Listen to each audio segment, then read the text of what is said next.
그날 밤은 유난히도 비가 거세게 내리던 밤이었답니다.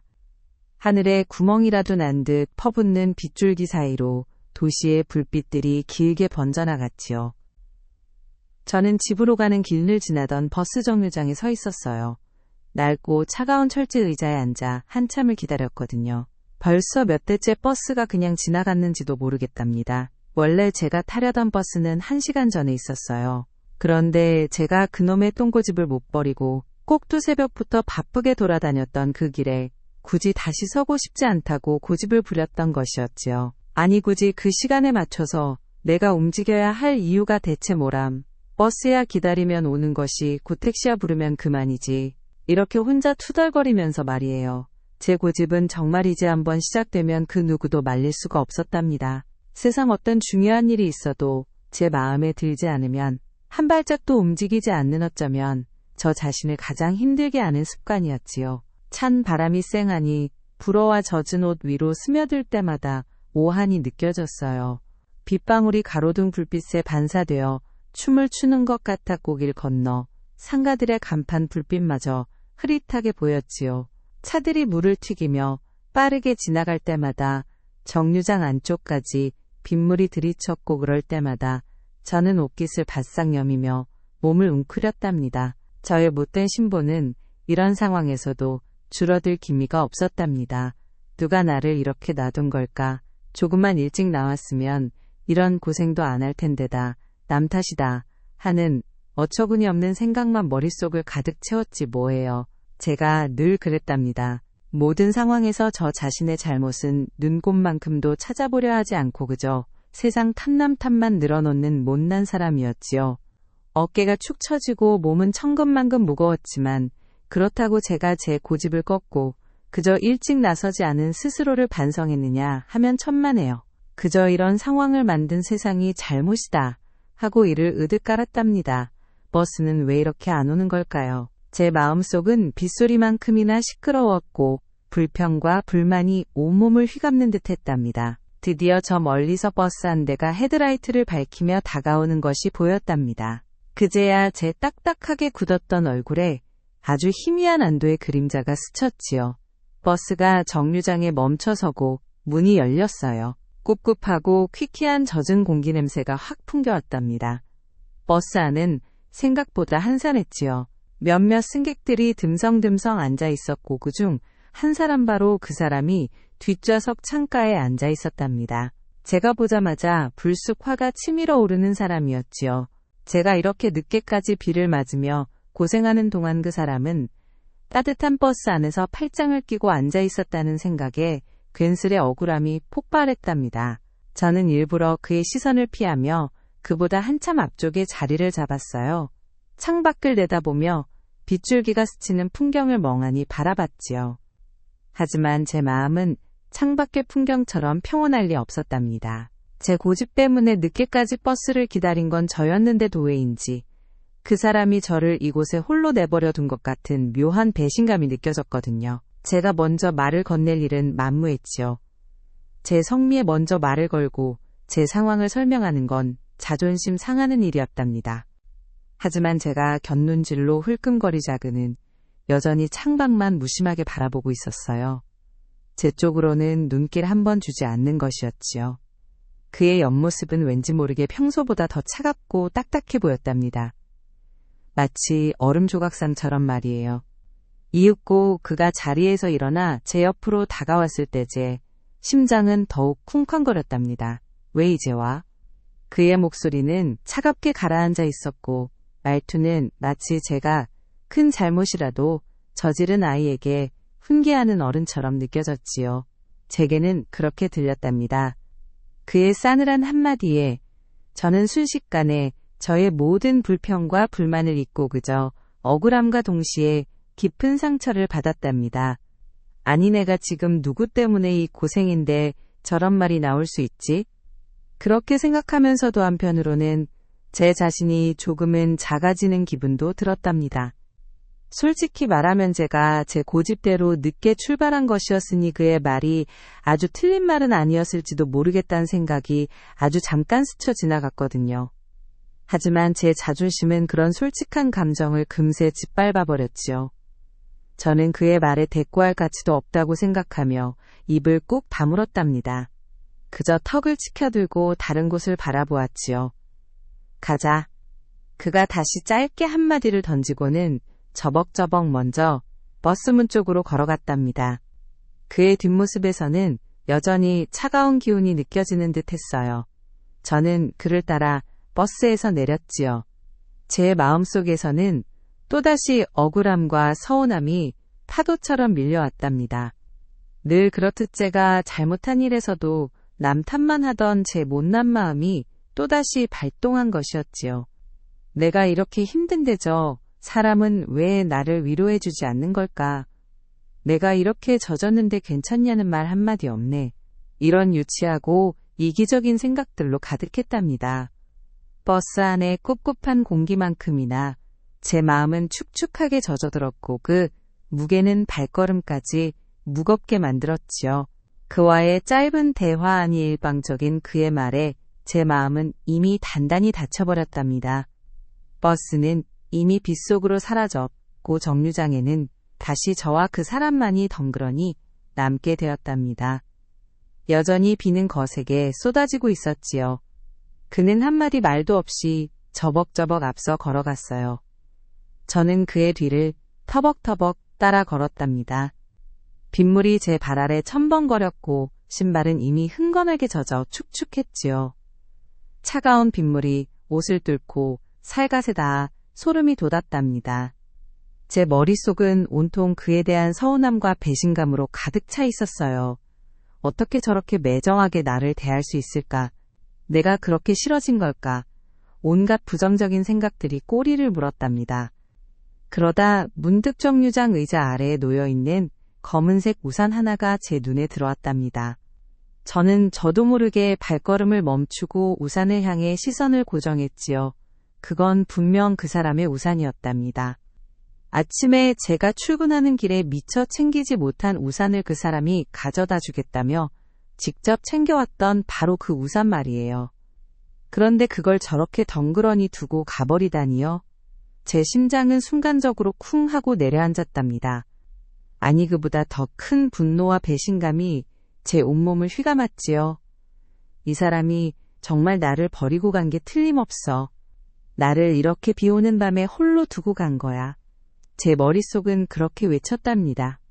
그가 굳이 먼저 앞서 걸어간 것도 제게 아무 말도 하지 않은 것도 모두 이 우산을 두고 가기 위한 저를 향한 의도적인 벌칙 같은 것이라고 생각했지요. 제 못된 마음은 또다시 이 상황을 제가 아닌 그 사람의 탓으로 돌렸답니다. 그는 저를 이렇게 비 맞도록 내버려 두고 심지어 우산까지 두고 가는 매정한 사람이라고 단정 지어버렸지요. 빗물이 제 눈을 흐리게 했지만 그것은 빗물이 아니라 제 마음속에 차오른 서러움과 분노의 눈물이었을지도 모릅니다. 우산을 든 채 저는 멍하니 서 있었답니다. 빗소리는 제 귀에는 마치 조롱하는 듯한 웃음소리처럼 들렸고 가로등 불빛은 저를 비웃는 듯 번들거렸지요. 그 사람의 뒷모습은 이미 멀어져 희미해진 지 오래였고 저는 차가운 빛 속에 홀로 남겨진 듯한 깊은 외로움과 배신감에 휩싸였답니다. 그 우산이 마치 그가 제게 던진 비수처럼 느껴졌으니까요. 축축한 옷과 차가운 발로 저는 겨우 집 앞에 도착했답니다. 제 마음은 여전히 그 사람에 대한 분노와 서운함으로 가득 차 있었어요. 손에 들린 그 사람의 우산은 제게는 마치 버려진 물건처럼 느껴졌지요. 현관문을 열고 들어서자마자 저는 우산을 아무렇게나 바닥에 내던졌답니다. 거칠게 숨을 몰아쉬며 우산에서 시선을 거두려 했지만제 눈은 저도 모르게 우산 끝자락에 꽂혔지요. 우산 끝손잡이 부분에 낯선 흙자국이 선명하게 묻어 있었답니다. 단순한 진흙이 아니라 붉은 빛이 도는 흙이었지요. 마치 깊은 산속에서나 볼 수 있을 법한 그런 흙이었답니다. 순간 제 심장이 다시 한번 쿵 하고 내려앉았어요. 이건 대체 뭘까? 제 머릿속은 혼란으로 가득 찼답니다. 우리 집 주변에는 저런 흙이 있을 리 없었거든요. 제가 아는 한이 동네 어디에도 저런 흙은 없었지요. 저는 우산을 집어들고 흙 자국을 유심히 살펴봤어요. 흙은 꽤 많은 양이 묻어 있었고 마른 상태로 단단하게 엉겨 붙어 있었지요. 마치 누군가 이 우산을 들고 흙투성이인 곳을 헤집고 다닌 것만 같았답니다. 순간 제 머릿속에는 또다시 최악의 시나리오가 그려졌어요. 이 사람이 버스에 타기 전에 다른 사람을 만나고 온 게 분명해. 제 안의 못된 마음은 그 사람을 향한 의심의 불씨를 지폈답니다. 그것도 이렇게 비 오는 날에 누군가를 만나러 굳이 흙투성이인 곳까지 갔단 말인가. 혹시 그 사람 다른 사람이랑 같이 있었던 거 아니야? 그리고 나를 만나러 오기 전에 그 사람과 헤어지고 급하게 버스에 올라탄 건 아닐까? 이런 생각들이 마치 독버섯처럼 제 머릿속에서 자라났답니다. 그 사람이 제게 차갑게 대했던 태도도 우산을 두고 간 행동도 모두 다른 사람과의 만남을 숨기기 위한 것이라고 확신해버렸죠. 제가 이렇게 힘든 밤을 보내는 동안 그는 다른 누군가와 즐거운 시간을 보냈을지도 모른다는 생각에 저는 분노로 몸을 부르르 떨었답니다. 서운함과 배신감은 이제 질투와 의심으로 변해 저를 괴롭히기 시작했지요. 제 고집불통인 성격은 한번 의심하기 시작하면 끝장을 봐야 직성이 풀리는 법이었거든요. 낯선 흙자국은 제게는 그 사람의 변명할 수 없는 증거로 보였답니다. 마치 비에 젖은 밤길처럼 제 마음은 미궁 속으로 빠져들었고 그 출구를 찾을 수 없는 절망감에 휩싸였답니다. 우산에 묻은 그 흙 한 줌이 저의 모든 평온을 산산조각 내버렸지요. 그 며칠 후 저는 그 사람을 찾아갔답니다. 제 마음속에 쌓인 의심과 분노가 이미 제 이성을 마비시킨 상태였지요.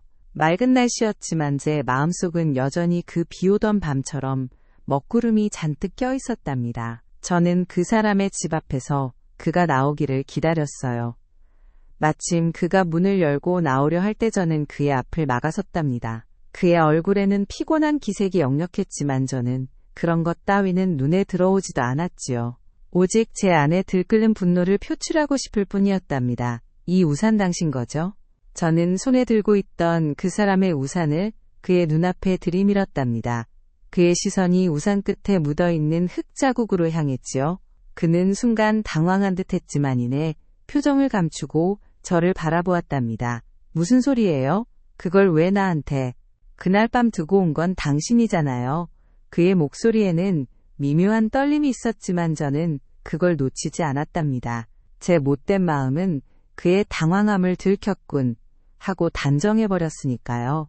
당신이 나를 버리고 간 게 아니라고요? 그럼 이 흙은 뭔데요? 우리 동네엔 이런 흙 없잖아요. 당신 그날 밤 어디서 누구랑 있다가 온 거예요? 제 목소리는 점점 더 날카로워졌고 저는 거의 비난하듯이 말을 쏟아냈답니다.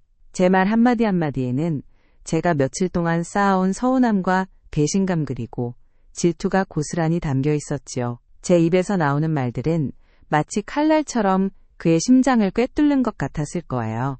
저는 그의 얼굴이 점점 더 굳어가는 것을 보면서 도제 말들을 멈출 수가 없었답니다. 대체 무슨 말을 하는 거예요? 오해하지 마세요. 그가 저를 진정시키려는 듯 손을 내밀었지만 저는 그 손길마저 거부했답니다. 오해? 무슨 오해를 말하는 거예요? 흙 묻은 우산이 오해란 말입니까? 내 눈으로 직접 봤는 데에게 오해라고요? 저는 제 주장을 굽히지 않았지요. 제 마음속에서는 이미 그가 모든 것을 숨기려 하고 거짓말을 하고 있다고 결론을 내린 상태였답니다. 그의 변명은 제 귀에는 그저 핑계로밖에 들리지 않았지요. 그가 얼마나 상처받았을지는 저는 전혀 헤아리지 못했답니다. 그저 제가 느낀 배신감과 모욕감만이 제 세상을 가득 채우고 있었으니까요. 그를 향한 저의 차가운 시선은 마치 얼어붙은 겨울 강물처럼 냉혹했답니다. 저는 한치의 양보도 없이 그를 비난했고 그는 결국 아무 말도 못한 채 고개를 떨구었지요. 그 모습마저 저는 죄를 지었으니 고개를 못 드는군 하고 또다시 오해했답니다. 제 못난 마음은 그렇게 스스로를 점점 더 깊은 수렁으로 밀어넣고 있었어요. 그날 이후로도 제 마음속에는 의심의 불씨가 사그라지지 않았답니다. 아니 오히려 더욱 활활 타올랐지요. 그 사람의 변명은 제게는 그저 거짓말일 뿐이었고 저는 그의 행동에 대한 확실한 증거를 찾아야만 했어요. 그렇게 저는 며칠 뒤 우리 아파트 경비실로 향했답니다. 낡고 좁은 경비실 안은 꿉꿉한 곰팡이 냄새와 오래된 신문 냄새가 섞여 있었지요. 에어컨은 고장났는지 낡은 선풍기 한 대가 느릿느릿 돌아가고 있었답니다. 경비 아저씨, 저번에 비 오던 날 밤에 정류장 근처 CCTV 녹화된 거 좀 볼 수 있을까요? 그날 밤 제가 버스를 타고 내리는 장면이 필요하거든요.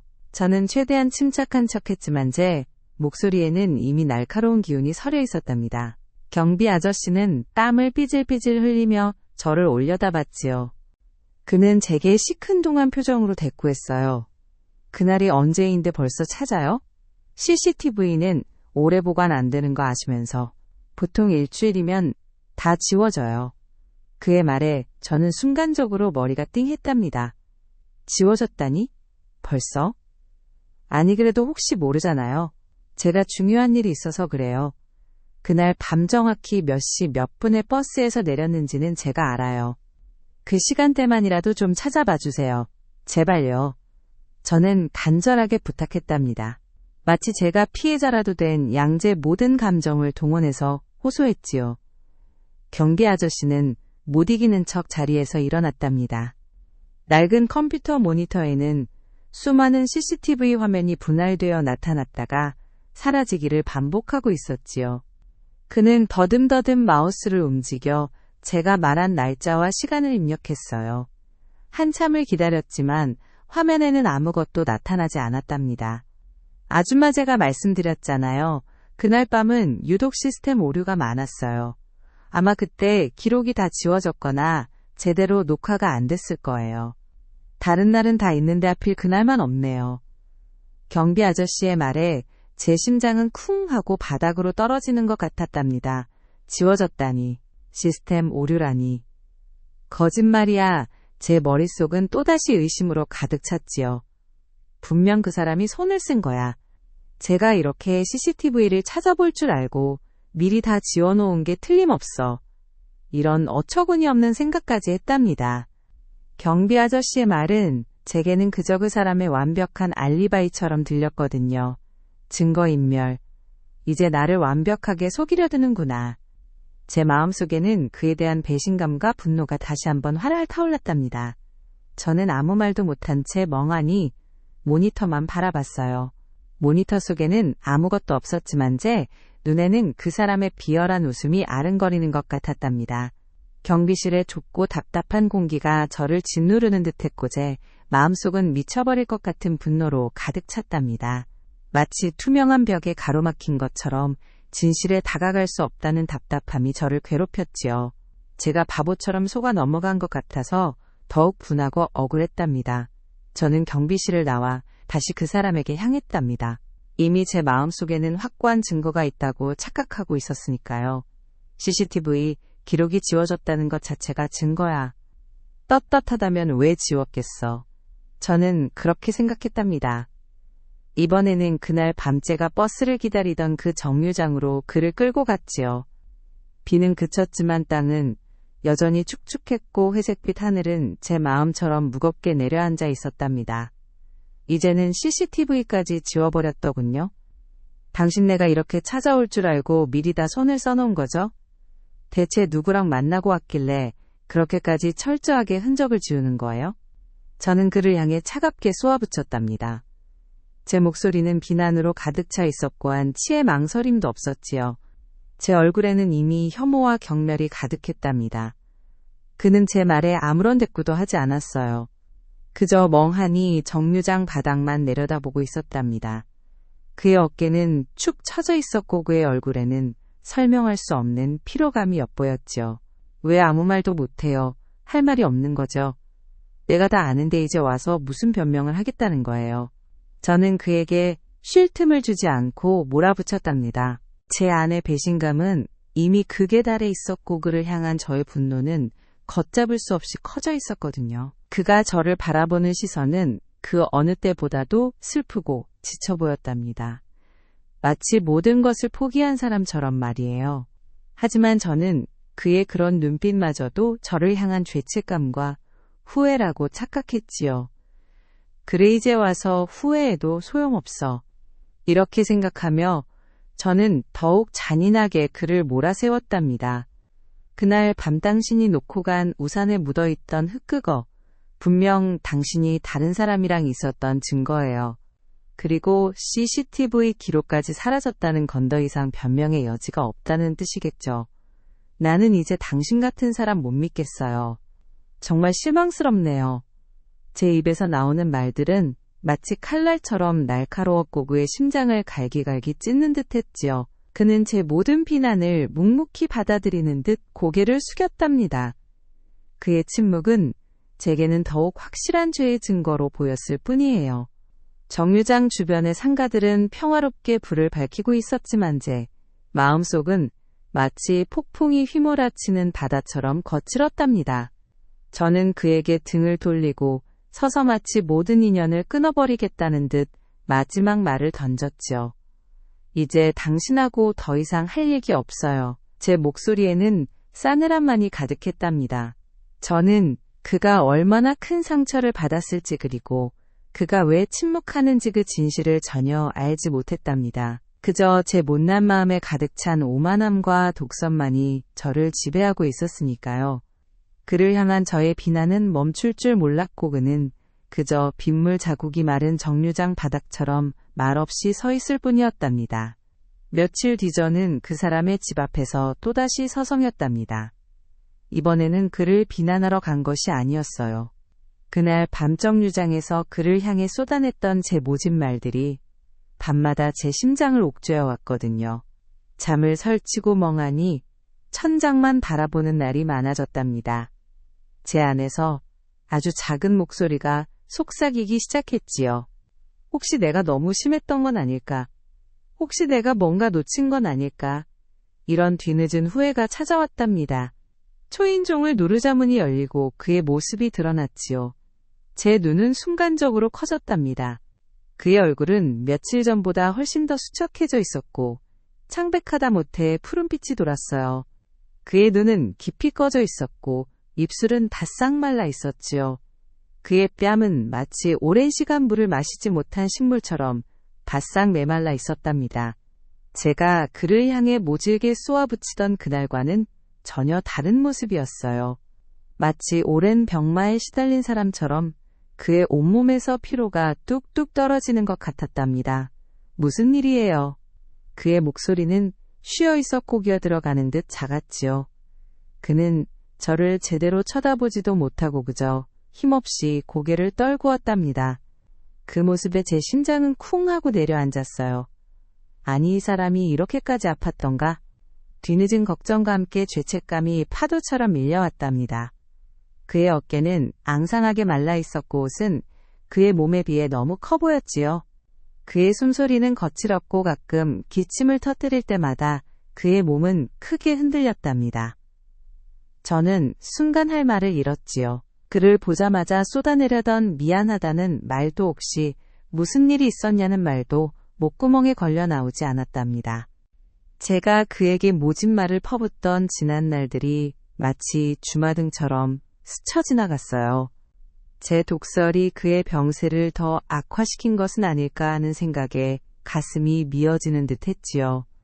제가 그에게 흙 묻은 우산을 들이밀며 다그치던 순간, CCTV 기록이 없다고 비난하던 순간 정류장에서 그를 질책하던 순간들이 영화처럼 스쳐갔답니다. 그때마다 그의 얼굴은 이미 지쳐 있었을 텐데 저는 제 못난 마음 때문에 그것을 전혀 알아차리지 못했던 것이었지요. 그의 아파 보이는 얼굴을 마주하고 서 있잔 이제 마음은 수천 개의 바늘로 찔리는 듯 아팠답니다. 제가 얼마나 이기적이고 못난 사람이었는지 깨닫는 순간이었어요. 제가 그에게 퍼부었던 모든 비난과 오해가 그의 병세에 더욱 큰 상처를 남겼을 거라는 생각에 저는 그 자리에 서서 아무것도 할 수 없었답니다. 후회와 자책감이 제 몸을 짓눌렀고 저는 그의 피로한 모습 앞에서 그저 죄인처럼 고개를 숙일 수밖에 없었지요. 그의 집안에서 새어나오는 퀴퀴한 약 냄새가 제 코끝을 스쳤고 저는 그 냄새마저도 저의 못난 마음이 만들어낸 고통의 향기처럼 느껴졌답니다. 그 사람의 병색 짙은 모습을 본 후 저는 더 이상 지체할 수 없었답니다. 제 마음속에 남아있던 작은 의심조차 이제는 그를 향한 걱정과 죄책감으로 바뀌어 있었으니까요. 그날 밤에 진실을 알아야만 했어요. 제가 얼마나 큰 오해를 했는지, 그가 얼마나 힘든 상황에 처해 있었는지, 그리고 제가 그에게 얼마나 큰 상처를 주었는지 똑똑히 확인하고 싶었답니다. 저는 다시 경비실로 향했어요. 이번에는 이전과는 전혀 다른 마음가짐이었답니다. 경비실 문을 조심스럽게 열고 들어가자 지난번 저를 응대했던 경비 아저씨가 아닌 나이가 지긋한 다른 경비 아저씨가 앉아 있었답니다. 그의 얼굴에는 깊은 주름이 패여 있었고 안경 너머로 피곤한 눈빛이 엿보였지요. 저는 조심스럽게 인사를 건넸답니다. 경비 아저씨, 죄송한데요. 저번에 제가 비 오던 날 밤 CCTV 기록 때문에 왔었거든요. 그때 담당하시던 아저씨가 기록이 없다고 하셨는데 혹시 다른 백업 기록 같은 건 없을까요? 정말 중요한 일이라서요. 제 목소리는 낮고 조심스러웠지만 그 안에는 진실을 향한 간절함이 담겨 있었답니다. 새로운 경비 아저씨는 제 말을 듣더니 안경을 고쳐 쓰고 저를 빤히 바라봤지요. 그의 눈빛에는 묘한 기운이 서려 있는 것 같았답니다. 그날 밤 말이죠. 그날은 좀 이상한 일이 있었죠. 젊은 아저씨가 기록이 없다고 했다고요? 사실은 없어진 게 맞긴 한데요. 그의 말에 제 심장이 다시 한번 쿵 내려앉았답니다. 역시 지워진 게 맞았어. 하지만 뭔가 다른 이야기가 있는 것 같은데? 제 표정에는 궁금증과 불안감이 뒤섞여 있었지요. 경비 아저씨는 낡은 키보드를 두드리기 시작했어요. 일반적인 녹화 기록은 사라진 게 맞아요. 그런데 말이죠. 저번에 젊은 아저씨가 퇴근하기 전에 저한테 좀 봐달라고 했던 게 있었거든요. 메인 서버 말고 아주 오래전에 백업용으로만 연결해뒀던 구형 시스템이 있는데 그게 말썽이 생겼다고요. 확인해 보니 메인에서는 지워졌는데 거기는 어쩌다 몇 초짜리 이상한 파일이 하나 남아있더라고요. 워낙 오래된 시스템이라 재생도 쉽지 않았는데 그의 말은 점점 더 제 귀를 사로잡았답니다. 저는 숨죽이며 그의 다음 말을 기다렸지요. 그는 한참을 씨름하더니 마침내 낡은 모니터 화면에 흐릿한 영상 하나를 띄워주었답니다. 이게 그날 밤 12시 13분쯤 영상인데 너무 짧고 화질도 안 좋아서 뭔지 모르겠어요. 노이즈가 심해서 거의 잡음 덩어리였죠. 그냥 제가 지우기 전에 혹시 모르니 확인이나 해보려고 잠깐 저장해둔 건데 그는 마치 의미 없다는 듯 중얼거렸답니다. 하지만 제게는 그 몇 초의 영상이 온 세상을 뒤흔들 만큼 중요하게 느껴졌지요. 경비실의 퀴퀴한 공기마저도 저를 숨막히게 하는 듯 했답니다. 제 두 눈은 모니터 속 흐릿한 화면에 고정되어 있었고 제 심장은 불안감과 기대감으로 미친 듯이 요동치고 있었지요. 경비 아저씨가 드디어 낡은 모니터를 제 쪽으로 돌려주었답니다. 화면은 온통 자글자글한 노이즈로 가득했어요. 흑백 화면 속에서는 빗줄기가 마치 폭포수처럼 쏟아져 내리는 장면이 잠시 비쳤지요. 그리고 제가 버스에서 내리던 그 정류장의 풍경이 아주 짧게 스쳐 지나갔답니다. 하지만 메인 영상이 아니었기에 인물들은 거의 알아볼 수 없을 정도로 흐릿하게 처리되어 있었어요. 마치 유령처럼 말이에요. 여기요 아줌마. 이게 그때 영상이에요. 보시다시피 화질이 너무 안 좋아서 뭘 볼 수나 있을지 모르겠네요. 경비 아저씨가 한숨을 쉬며 말했답니다. 하지만 제 시선은 이미 화면 속의 한 지점에 고정되어 있었지요. 짧은 영상 속에서 버스에서 내린 제가 비를 맞으며 걷는 장면이 희미하게 보였답니다. 그리고 제 뒤를 따르던 그 사람의 모습도 어렴풋이 보였지요. 그런데 그 사람이 저보다 한두 걸음 뒤에 서서 우산을 들고 있는 모습은 선명하게 잡혔답니다. 그 사람이 우산을 들고 있었음에도 불구하고 그의 몸은 이미 흠뻑 젖어 있는 것처럼 보였어요. 그는 우산을 제게 씌워주려 애쓰는 듯 했지만 제가 고집스레 앞으로 걸어나가는 바람에 우산은 계속 제게서 멀어졌다가 가까워지기를 반복하고 있었답니다. 그때였어요. 화면의 오른쪽 하단 모퉁이에서 순간적으로 섬뜩한 움직임이 포착되었답니다. 흐릿하고 자글거리는 노이즈 속에서 마치 그림자처럼 검고 긴 형체 하나가 정류장 의자 뒤편에서 스윽하고 나타나는 것이었지요. 그것은 마치 액체처럼 형태를 자유자재로 바꾸는 듯 했답니다. 순간적으로 그것은 길게 늘어났다가 다시 웅크려들기를 반복했어요. 그것은 사람의 형상이라고는 도저히 말할 수 없는 너무나도 이질적이고 불쾌한 모습이었답니다. 마치 어둠 그 자체가 살아 움직이는 듯한 형체였지요. 그 형체가 나타나자마자 화면은 더욱 심하게 일그러지기 시작했어요. 모니터 전체가 지지직거리는 소리를 내며 깜빡였고 영상은 마치 누군가 강제로 지우는 것처럼 빠르게 사라지기 시작했답니다. 그리고 그 검은 형체가 스쳐 지나간 자리에는 순간적으로 모든 것이 흐릿하게 번지는 현상이 나타났어요. 마치 그 형체가 모든 빛과 형태를 흡수해버리는 듯한 느낌이었지요. 이 모든 것이 불과 1초도 안 되는 찰나에 일어났답니다. 화면은 곧 새까맣게 변했고 더 이상 아무것도 볼 수 없게 되었지요. 경비 아저씨는 고개를 갸웃거렸답니다. 이런 결국 또 문제가 생겼네요. 구형이라서 이 모양이에요. 아마 이게 전부 지워진 원인일 겁니다. 뭐 그냥 노이즈였겠죠. 하지만 저는 그의 말을 들을 수가 없었답니다. 제 눈앞에는 그 검고 긴 영원할 수 없는 형체만이 아른거렸어요. 그것은 사람이 남긴 흔적이 아니었답니다. 그 무엇으로도 설명할 수 없는 오싹하고 서늘한 존재였지요. 그리고 그것이 스쳐 지나가자마자 메인 CCTV 기록이 사라졌던 것이었답니다. 제가 그 사람을 오해했던 모든 증거들이 사실은 이 섬뜩한 존재 때문이었다니요. 제 심장은 미친 듯이 쿵쾅거렸고 손발은 차갑게 얼어붙었답니다. 저는 그 자리에 주저앉았어요. 다리가 풀려 더 이상 서 있을 수가 없었지요. 제 머릿속은 온통 공포와 충격으로 가득 찼답니다. 제가 그날 밤 비난했던 그 사람의 행동이 사실은 저를 지키려던 것이었을지도 모른다는 생각에 저는 몸을 가눌 수가 없었지요.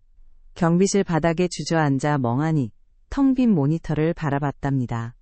제 오만함이 얼마나 큰 오류를 낳았는지 그리고 세상에는 제가 알지 못하는 얼마나 많은 섬뜩한 진실들이 숨어 있는지 깨닫는 순간이었죠.